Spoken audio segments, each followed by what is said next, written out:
Je vous aime. J'ai plus de force. J'ai tout donné. Pour l'éternité. C'est bien la réalité. C'est fou, c'est incroyable. J'espère vraiment que vous allez bien, les amis. Je sais pas à quel point heureux de vous retrouver aujourd'hui. Et je voulais également énormément vous remercier pour tous vos retours. Je répondrai notamment à certaines de vos questions, d'accord? Mais très touché aujourd'hui parce que ceci, mais également parce que j'ai vraiment reçu trop d'amour et je sais pas si l'être humain, il est pas créé aussi pour ça. De tellement, tellement, tellement de personnes, des centaines et des centaines, des centaines de commentaires sous ma vidéo réaction au sacre parisien. Comment allez-vous? Je parle à tout le monde, parisiens ou autres. Bon, il y avait des non-parisiens très contents, des non-parisiens également, bah, pas très contents, mais respectueux. C'est ça qui m'a vraiment marqué. C'est très facile, vous savez, dans ma position de youtubeur, de recevoir beaucoup de messages et le nombre de messages: «Je ne suis pas parisien», même au contraire, imagine, je suis marseillais et ils te disent, «Respect, bravo, c'est mérité». C'est lourd, c'est fort de sens et merci infiniment pour tout cet amour, les amis, vraiment. J'ai envie de vous parler d'amour, j'ai envie de vous parler de cette équipe, j'ai envie de vous parler de l'amour d'une vie. Franchement, les amis, je pense à tous ces gars. Je pense au capitaine, à Marquinhos, je pense, à celui qui a toujours été le plus haut dans mon cœur. Ça a été mon joueur préféré au PSG avec, peut-être Verratti, des trucs comme ça. Il a remporté, après tant d'années de galères et de combats, Presco, Presnel, regarde cette image-là, avec Marquis. L'émotion du football, purement et simplement. Tout le monde, le fameux Portugal Saint-Germain, absolument magnifique. J'ai envie, les amis, je vous jure, de faire une vidéo sur chacun d'entre eux. Kvara, merveilleux. Mayoulou, Seny, les gars. Moi j'ai franchement, les gars, c'est là où j'ai craqué. C'est là où j'ai craqué parce que le fait de voir Seny Mayoulou, que, soyons honnêtes, personne connaît Seny Mayoulou en dehors des Parisiens, à part ceux qui suivent le football activement, et cetera. Vous voyez les noms jeunes, mais aujourd'hui, mettez-vous dans le contexte. Hier, il y a énormément de personnes, en ce 31 mai, qui ont regardé le PSG, ben, pour certains, pour la première fois de la saison. C'est une vérité. C'est une vérité, il y a des gens qui suivent pas le football, il y a des gens, voilà, ils sont déconnectés du foot, mais c'est comme ça existe évidemment, il y en a beaucoup et ils regardent le PSG, ils voient Seny Mayolo qui marque. Qui est Seny Mayolo? Et même, hein, ceux qui suivent le PSG, mais uniquement leur club, de cœur, ils voient Seny Mayolo et ça, c'est un symbole parce que Seny Mayolo, c'est le symbole, c'est l'incarnation du football Paris SG, Luis Enrique. Talent, jeunesse, don de soi. Je suis ému. Là, je vous en parle, je suis super ému, les gars. Parce que voir ce gamin, purée, mais Seny, mais je suis vraiment ému, les gars, je vous jure, parce que c'est un Titi, les gars. Il aime le club. Comme les Titi, c'est normal. Comme les Warren, comme Kipembe, etc. Il, il- il- il est très très jeune. Il a quoi? Il vient de faire 19 ans. Oui, il vient de faire 19 ans, les gars. Il y a quelques semaines, 2 semaines, tu marques en finale de Ligue des Champions. Après une action collective, ce qui est dingue, c'est que la passe, c'est quoi? C'est Barcola. Mais l'avant-dernière passe, il me semble que c'est Warren. En tout cas, je suis sûr et certain que Warren, Zahir Emery, bon, qui est un peu plus connu parce il est international, il fait une percée. C'est sa grosse qualité à Warren. Il fait une grosse, grosse percée et il permet à l'équipe de marquer. Seny, Désiré. Ah, je repense à ce mec. Premier joueur à marquer et faire une passe D en finale de Ligue des Champions depuis CR7 il y a 11 ans.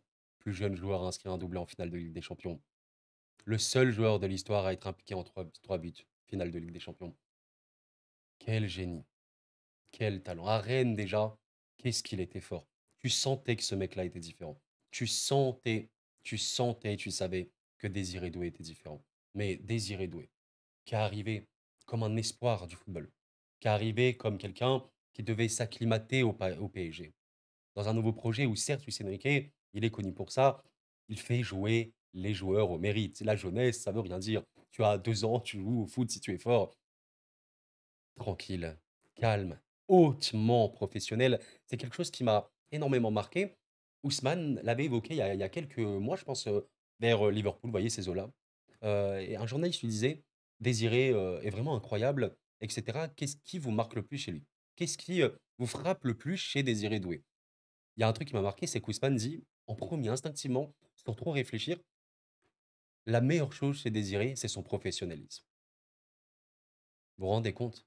Il aurait pu dire ses dribbles, sa vitesse d'exécution, je sais pas, voilà, sa capacité à percuter. Il a répondu: «Son professionnalisme». La chose qui m'impressionne le plus chez Désiré Doué, c'est son professionnalisme. Il y a pas de secret, il y a pas de secret. Tu as le combo jeune, talentueux et pro, impliqué, concentré, respectueux. Quoi demander de plus? Que demander de plus?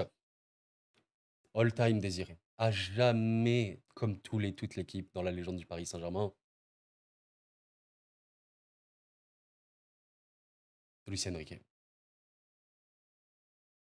On finira un peu sur lui après, parce que les gars, j'ai trop de choses à dire sur lui. Mais ouais, Joao, l'amour du football, Joao.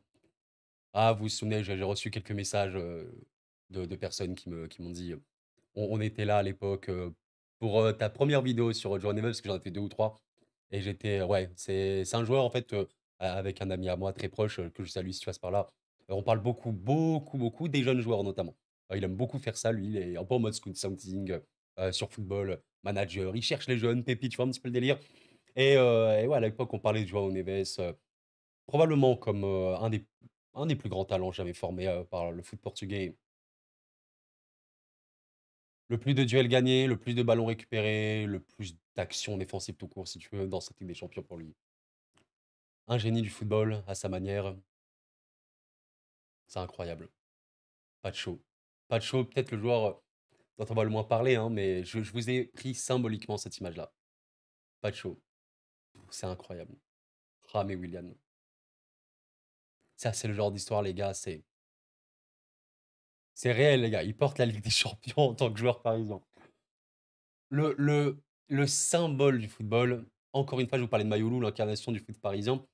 Mais est-ce que cette action-là, regardez ce pied de William Pacho, international équatorien, mais inconnu au bataillon, il y a un an. Voilà, par les supporters de Francfort, les suiveurs du foot allemand, bon, les suiveurs de jeunes, bon, voilà. William Pacho, personnellement, voilà, je suis très transparent avec vous, je vous le disais à l'époque, Pacho, moi, je le connaissais que de nom. Voilà, on fait un petit tour d'horizon de tous les joueurs potentiels, machin. William Pacho, moi, je savais juste qui jouait en Allemagne, qu'il était équatorien, ni plus ni moins. Voilà, je ne savais pas quel était son profil et tout. Il a remporté la Ligue des Champions en étant, mesdames, messieurs, le joueur le plus utilisé par Luis Enrique cette saison. Plus que Donnarumma, plus que Marquinhos, plus qu'Achraf Hakimi. Le premier, celui qui a le plus joué, eh ben c'est lui. Et vous voyez cette action, pourquoi elle est symbolique à un point extrême? C'est que là, quand tu te bats sur chaque ballon, sur chaque ballon. Que tu sauves le corner, regardez la ligne. Tu sauves le corner à quelques centimètres et c'est cette action qui te permet de remarquer un but, qui te permet le contre. Magnifique contre avec Ousmane qui te trouve une passe oblique, latérale, très rapide, très puissante sur Désiré Doué qui termine l'action. Vous vous rendez compte? La hargne, le ballon récupéré, où il s'est battu. Ici, Pacho permet le but parisien. Et je vous prends un autre monde, un autre exemple. Imaginez un truc. Imaginez, je vous dis n'importe quoi, mais là, Pacho, il se bat pas. Pacho, il se bat pas. Il fait allez, c'est bon. Il y a corner pour l'Inter. Thuram, second poteau, il marque. Il y a 1-1. Il y a 1-1. Et le PSG craque, émotionnellement, machin. On sait pas, tu vois. On sait pas. Et peut-être que le PSG aurait perdu l'actif. T'en sais rien, on n'en sait rien. Tu vois l'idée un petit peu. On aurait pu passer d'un corner dangereux, égalisation d'Inter, à l'action de Pacho qui te permet de marquer le deuxième. Bon, je les ai à peu près tous fait les joueurs ou pas? Achraf. Ah là là là là, il y a aucun mot les gars pour décrire Achraf Hakimi, hein. Sincèrement là, les gars, il y a franchement, Ah, il est parmi les meilleurs. Mais en vrai, là, on est vraiment très à chaud. Pour moi, c'est le meilleur latéral d'histoire du club. Mais il faut commencer à ouvrir le débat à quel point il est dans les plus grandes légendes, au moins de l'ère moderne, à son poste. Il reste relativement jeune. Enfin, il a pas 30 ans, quoi. Il a quoi, 26 ans, peut-être un truc comme ça? 27? Peut-être 26, je sais plus. Mais vous vous rendez compte? Enfin, on verra. Je te dis pas que c'est Marcelo, Cafu, j'en sais rien. Mais Achraf Hakimi, c'est juste absolument irréel. C'est absolument irréel, le joueur du gars. Et voilà, je salue notamment la fanbase marocaine qui me suit. C'est très très nombreux. Bon, comme beaucoup de Maghrébins et d'Afrique en général, salut à vous les gars, la paix sur vous. Ah, vous pouvez être très très heureux d'Achraf, les amis. C'est bien sûr, c'est voilà. Et le collectif, il marque premier buteur de l'histoire du Paris Saint-Germain en finale de Ligue des Champions, buteur en demi face à Arsenal et buteur en quart également, oui, face à Aston Villa. Warren, Bradley. Warren, je suis tellement content pour lui. C'est un enfant du club, les amis. Beaucoup de gens, voilà, pensent que Warren, c'est finito, machin. Si vous pensez vraiment que Warren n'a plus d'importance dans ce PSG-là, non, il en aura énormément au fur et à mesure des saisons. Warren, et évidemment, Don Fabian Ruiz. Parce que voilà, j'ai pas évoqué, mais le Portugal Saint-Germain, on peut évoquer tout cela. Joao Vitinha, métronome absolu du jeu, footballeur d'un niveau absolument démentiel. Le troisième but parisien, le but de Désiré Doué, le doublé. L'action globale de Vitinha, quelle intelligence de jeu. Franchement, je pense que Vitinha est actuellement un des joueurs les plus intelligents du football mondial. Une compréhension euh, du terrain, du rectangle vert, une compréhension technico-tactique de tout ce qui se passe, de ses joueurs, de son équipe, de ses adversaires, absolument formidable. Et Nuno Mendes, peut-être l'autre meilleur la latérale du monde, ou presque, quoi. C'est formidable. Et on finit par ouais, Don Fabian Ruiz. Lui, les gars, il est limite devenu un de mes joueurs préférés. Comme je vous dis, j'ai envie de faire une vidéo sur tous les joueurs parisiens, mais également sur Fabian Ruiz. Fabian Ruiz, un match, encore une fois, de métronome. Et voilà, on vous parlait de QI-Foot ou quoi. Le PSG, aujourd'hui, c'était la meilleure équipe du monde, probablement. La plus complète. La plus complète. C'est-à-dire, avec ballon, sans ballon. C'est un truc vraiment d'un niveau fou. Et je suis ce club depuis des années maintenant. Cette saison-là, j'ai analysé tout ce que vous voulez. J'insiste encore et toujours. Au début de saison, on était loin d'être sur un PSG mauvais. Tous les voyants étaient au vert sur la pression, la contre-pression, la domination, les ballons récupérés haut, etc. Euh, C'était parmi l'élite.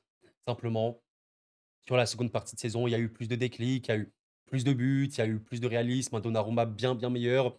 L'émergence et l'explosion aussi de jeunes, notamment Désiré, ça te remet dans une dimension folle. Et en parlant de changement, on peut parler de Fabian qui, pour moi, je le redis, restait un joueur important au PSG, même au début de saison. Simplement, dans le jeu, il n'était pas le plus utile factuellement. Il n'était pas le plus pertinent. Mais déclic mental ou non, je ne sais pas. Le coach, peut-être, qui parle et qui dit Fabian, je vais te responsabiliser. Tu vas être beaucoup plus amené à être dans le jeu. Tu dois faire le jeu aussi du Paris PSG. Et Fabian, aujourd'hui, est un des joueurs les plus polyvalents. Il peut être dans la défense à 3 quand Nuno Mendes monte, il peut être vraiment bien au milieu à côté de Vitinha par exemple, il peut être complètement haut sur le terrain pour terminer les actions, comme il aurait pu marquer sur le but de Désiré Doué par exemple, le second. C'est Fabian Ruiz. C'est Fabian Ruiz. Peut-être dans le premier but de Désiré, vous voyez un peu l'idée, il s'était proposé dans la surface. Et là, on a, avec Fabian, pour moi, des joueurs les plus complets du monde du football. Et de toute façon, vous savez que sa data, ça j'en avais parlé, mais la data de Fabian Ruiz, elle est absolument formidable, hein. Bah, aujourd'hui, vous avez un joueur qui touchait énormément de ballons au PSG. Vous avez un joueur qui s'est énormément percuté. Et là, la grande force de Fabian, c'est sa qualité de passe. On voit qu'il a des stats parmi les meilleurs du football mondial. Fier de cette équipe. Fier de cette équipe. Et terminons par celui-là, celui qui nous a donné ce rêve, lui et j'insiste, tout son staff. Parce que n'oublions pas une chose, le football, c'est des coachs, c'est des joueurs, c'est des staffs. Luis Enrique seul, il ne peut rien. C'est un staff complet. Tous ses coéquipiers, tous ses amis, toute sa famille en vérité, Raphaël Paul et tous les autres. Merci Luis Enrique, d'avoir écrit cette histoire-là et d'avoir vraiment, honnêtement, lui qu'on critiquait. Je me rappelle, tain, l'année dernière quand il est arrivé, oui, ouais, on prend Luis Enrique, déjà je te parle des médias, il est vieux, il est plus ancré dans le football moderne. Son football, il est périmé depuis 10 ans. Bah, honnêtement, je pense qu'on a vu un des plus beaux footballs j'ai jamais vu de cette ère moderne, quoi. Factuellement, c'est on a touché des sommets, rares et très, très beaux, quoi. Très, très beaux et pour ça, Lucho, merci infiniment, toi et tout ton staff et merci à vous, les gars. Je vais profiter pour répondre à certaines de vos questions, mais aujourd'hui, les amis, c'est un bonheur éternel en tant que supporter. C'est le plus beau jour de notre vie de supporter. Alors, le plus beau jour de notre vie tout court, si je parle en mon nom, j'ai vécu des choses, bon, évidemment, privées. Peut-être que je vous raconterai un jour, je ne sais pas, on verra bien. Mais j'ai vécu des choses qui dépassent tout entendement. Vous voyez un petit peu l'idée? Donc voilà. Mais concernant ma vie de supporter, oui, oui, oui.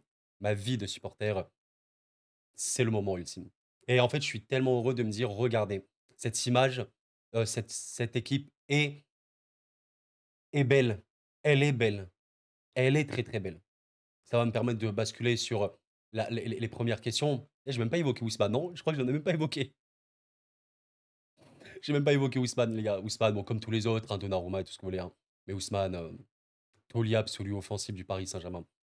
Le mec qui s'est, mis à un niveau de jeu aujourd'hui ou bien au-delà de ses stats de but et de passes D, c'est pas ça qui m'intéresse, est le joueur de football ultime dans ma tête. C'est-à-dire, je suis un attaquant, je suis le leader offensif de l'équipe, un leader tout court, un taulier et mon but, c'est que le collectif brille. Je vais presser du début à la fin. Je vais revenir du début à la fin. Je vais booster mes coéquipiers du début à la fin. Et Ousmane, tu es fabuleux. Tu es fabuleux. Tu es exactement ce que je me fais dans ma tête, comme beaucoup de fans et de supporters, de ce qu'est un leader, de ce qu'est un attaquant vedette, de ce qu'est un des meilleurs joueurs du monde. Et pour ça, Ousmane, bravo à toi. Bien sûr que tu mérites comme tous les autres. Je vais profiter pour répondre à vos questions, notamment un truc qui est beaucoup revenu concernant le. Alors, je vais parler du niveau de jeu de l'Inter après, parce que ça aussi, c'est un truc qui est revenu, mais notamment concernant le PSG et les non-parisiens qui ne sont pas fans du PSG. Et moi, je vous dis un truc très très clair, jamais on ne forcera des gens à supporter un club. Ceci est contraire même à l'essence du football. Le supporterisme, l'amour que tu as pour un club, c'est un truc qui ne s'explique pas. Enfin, si demain, tu vas en voyage dans un pays que tu n'es jamais allé, tu rencontres une femme, tu tombes amoureux d'elle, par exemple, je sais pas, je te dis nimp, c'est un truc qui s'explique pas. Tu vois un petit peu l'idée? Et c'est ainsi. C'est ainsi, c'est comme ça. Donc évidemment qu'on va pas demander à des non-parisiens d'aimer le PSG, surtout que, ceux qui n'aiment pas le PSG en l'occurrence, là je parle pas forcément que des Marseillais, mais globalement, ceux qui n'aiment pas Paris, c'est pour, vous savez, cette image de nouveaux riches, un peu comme Manchester City et tout. On va pas forcer les gens et encore une fois, on peut, en se mettant à leur place, on essaie d'avoir cette empathie-là, comprendre ceci. Maintenant qu'on a dit ceci, qu'on dit ceci, je considérerai toujours que le respect sera la base de toute relation. Respect, respect, respect, respect. Voilà. Il y a des gens, bah, qui aiment le PSG. Il y a des gens qui aiment Manchester City et tous ces clubs-là. Certains, voilà, depuis toujours, certains sont arrivés après les rachats ou quoi, bah, certains sont jeunes, les gars, ceux qui sont nés, allez, en 2006, 2007, 2010 ou je sais pas quoi, ils sont jeunes, enfin, tu vois l'idée? Tu vois un petit peu le truc, c'est comme ça et le respect. Tant que la personne est respectueuse, pour moi, ce sera le plus important, honnêtement, à jamais et j'ai apprécié le respect, énorme respect que j'ai reçu en commentaire. Je vous invite à voir les commentaires sur ma dernière vidéo, ils sont très, très explicites, beaucoup notamment de Marseillais qui ont admis le fait que on va pas faire la fête. C'est logique les gars, encore une fois, c'est logique et normal. Mais bravo, parce que c'était mérité. Certains m'ont dit que c'était une équipe objectivement très, très belle et c'est ça que j'aime dans le football, l'honnêteté. Globalement dans la vie, l'honnêteté intellectuelle, le fait de dire: «Bon, moi j'ai un ego, mais je le mets de côté et je dis les choses telles qu'elles sont». Vous voyez cette recherche de vérité, cette recherche d'honnêteté, c'est aussi, ce qui est évidemment important et voilà, j'espère que j'aurai, été, on va dire, à la hauteur sur cette chaîne. Qu'importe les clubs que j'ai évoqués, mais j'ai reçu énormément de messages lyonnais, stéphanois, des lensois, beaucoup de brestois aussi. Les brestois, j'ai passé beaucoup de bons moments avec eux, plein des niçois, en vrai tous les supporters français, également des supporters de clubs étrangers, notamment les catalans. Alors là, je pourrais répondre à une autre question. Quelqu'un qui m'a dit, Je suis très content pour toi, Koro, mais je suis énervé que le PSG ait gagné parce que je déteste votre fanbase et tout. Je réponds à ça par une chose très, très simple. N'oubliez pas, une chose et n'oublions pas, moi le premier, parce que c'est important aussi de se remémorer ça pour pas faire des comparaisons foireuses ou quoi, mais dans toutes les fanbases, dans tous les moments où vous aurez, de l'émotion, d'accord? Là, vous aurez beaucoup de passion, il y aura des gens, malhonnêtes. Il y aura des gens, mauvais qui veulent pas le bien et cetera, partout. Et concernant le football, tu prends les Parisiens, tu prends n'importe quel supporter de club français. Tu prends les Madrilènes, tu prends les Catalans, tu prends les supporters des clubs anglais, clubs italiens, clubs allemands, tu prends tout ce que tu veux. Il y aura des gens malhonnêtes et des gens honnêtes. Il y aura des gens qui sont là pour partager la passion, pour partager le football, et des gens qui seront là pour provoquer, etc., etc. C'est comme ça. Donc, moi, ce que je réponds à ces gens-là, encore une fois, tu aimes le PSG ou non, ça te regarde. C'est pas le débat. Mais concernant la fanbase peut nous écœurer du football, alors que le plus intéressant, c'est le terrain. Si on basait notre ressenti sur les fanbases, sur les groupes de supporters, alors on s'intéresse plus au football. Et moi, personnellement, quand je regarde le football, je ne pense pas aux supporters. Quand je parle de ça, c'est-à-dire j'analyse le terrain. Après, quand je dis je pense pas aux supporters, bon, si un club français, par exemple, gagne en Europe, je suis très content pour les supporters, c'est normal, mais je parle de l'équipe. Aujourd'hui, prenez cette équipe parisienne, ne pensez pas aux supporters qui peuvent provoquer ou quoi. Pensez à l'équipe. Pensez à ce qu'elle fait. Pensez au respect du football qu'elle a montré, tout simplement. Et après, bah, pensez aux supporters qui ont été cool. Et n'oubliez pas que ce sera toujours, toujours, toujours, toujours la minorité qu'on entendra le plus. Mais la très large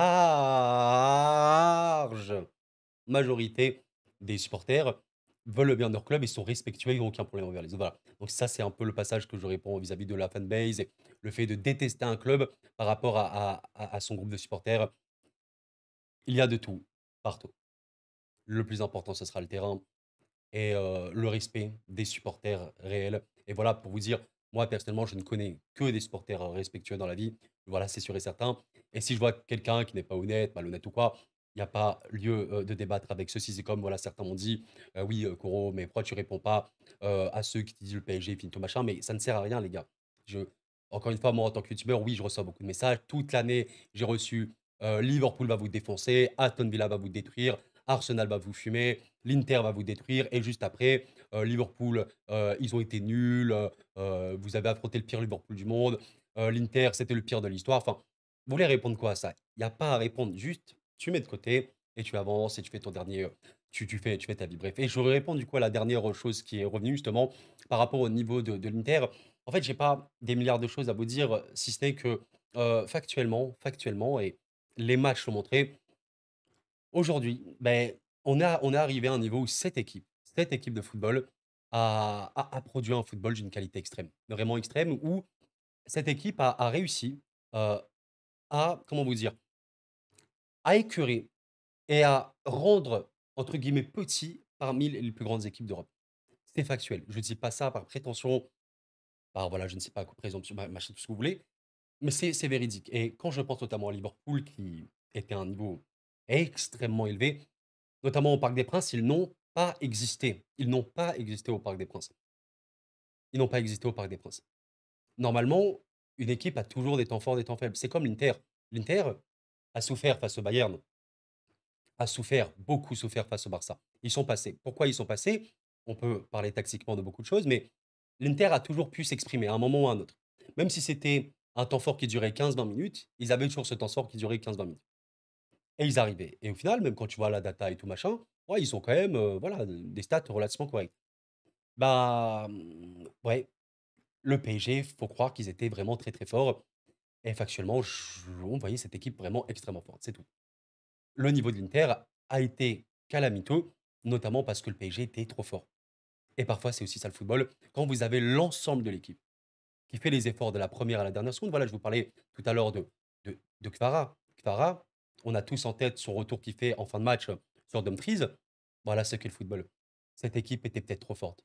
Cette équipe était peut-être trop forte et à un niveau, oui, qu'on a peut-être rarement vu ces dernières années, c'est factuel. La quintessence du football moderne, ce qu'on voit aujourd'hui, l'équipe la plus équilibrée, l'équipe la plus complète, l'équipe la plus polyvalente, où il y a énormément de changements. Enfin, Vitinha, tu peux le trouver dans la défense à 3, tu peux le trouver plus haut, tu peux le trouver dans l'axe, tu peux le trouver, un petit peu à droite. Fabian, c'est exactement la même chose. Neves peut très, très souvent être haut sur le terrain, comme le plus bas, comme également sur un côté. Dembélé, il est sur tous les fronts de l'attaque, comme Désiré Doué, comme Kvara, comme Barcola. Heu, c'est le Paris SG. Ça a été aujourd'hui une saison exceptionnelle avec un niveau exceptionnel. C'est pour ça que beaucoup d'équipes n'ont, pour certaines, pas existé, alors que normalement, on devrait être plus sur des matchs, ben, tu vois, par exemple, Liverpool à Anfield, la première période, elle était un peu, bah, entre guillemets 50-50. Le PSG a eu des grosses occasions, ils auraient pu marquer plus en première notamment. Heu, on devrait être plus ce genre de match, mais ouais, le PSG cette saison, il était extrêmement fort.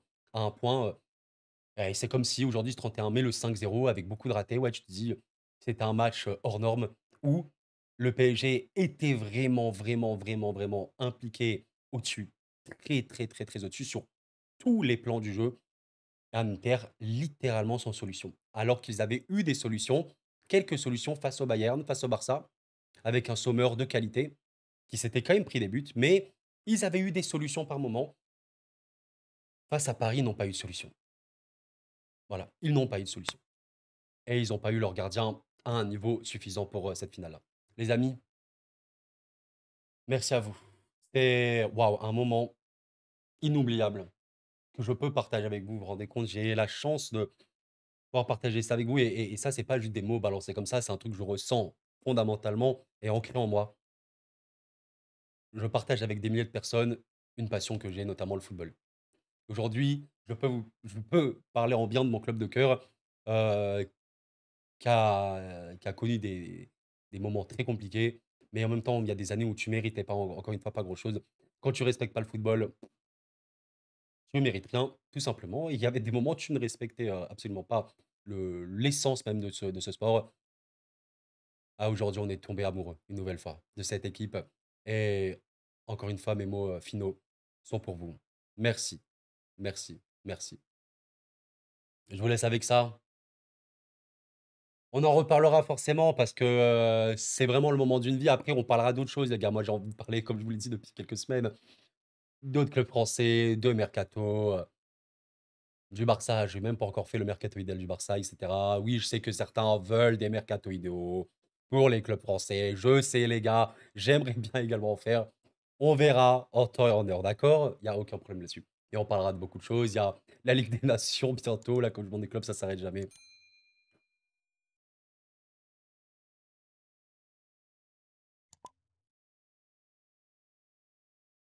Pour Thiago Silva, pour Angel Di Maria, pour Marco Verratti et pour tous les autres. Et pour tous les autres qui se sont battus pour ce moment-là. Prenez soin de vous, les amis, c'était courant. Et la paix sur vous.